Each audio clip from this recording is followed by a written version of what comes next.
Gliomas are tumors that are found only in the brain, and they do not travel anywhere outside of the brain. We don't know the cause of glioma. There are different types of glioma, and we grade them from a grade 1 to a grade 4. That reflects how fast they are growing and how much of a cancer they are. Grade 1s are benign, and grade 4 is a brain cancer. Most adults have grade 3 or 4, and children tend to have grade 1. The glioma is inside the substance of the brain and will actually grow between parts of the brain and also cause pressure on parts of the brain adjacent to it. The symptoms related to glioma are related to two different things. One is the actual pressure caused by the tumor in the brain, and that can cause headaches.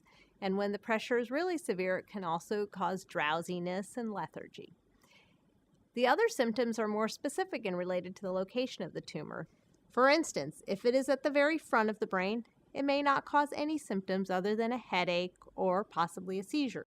If it's in this part of the brain where motor function is involved, it can cause weakness or numbness in the opposite arm or leg. In the back of the brain, it can cause problems with vision. In the area called the temporal lobe, it can cause problems with speech on the left side usually. A glioma is usually first diagnosed with an MRI scan.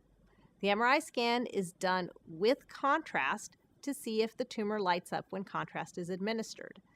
This helps us see how much of the tumor lights up, where the tumor is located, and the extent of the tumor in relationship to the brain and the adjacent structures. Additional tests that could be used are an MRI spectroscopy, which can distinguish a tumor from an infectious process or demyelinations in cases of multiple sclerosis. Another test that can be used is a functional MRI scan, which can tell us whether the tumor is involved in areas of the brain that are important for speech function, visual function, or motor function. Most gliomas require some form of surgery. Sometimes it's just a biopsy to tell us what it is. Sometimes it's a craniotomy to actually take the tumor out. Once the diagnosis is made, either by biopsy or by craniotomy, sometimes patients need further treatment, including chemotherapy and radiation. Infrequently, we just monitor the tumors closely and don't do any treatment. This is only in cases where the tumor is very slow growing and very benign, and we do not think treatment is needed. The goal of surgery is to remove as much of the tumor as possible, but not harm the patient's function. There is no point in having a tumor removed to ruin the quality of life of the patient.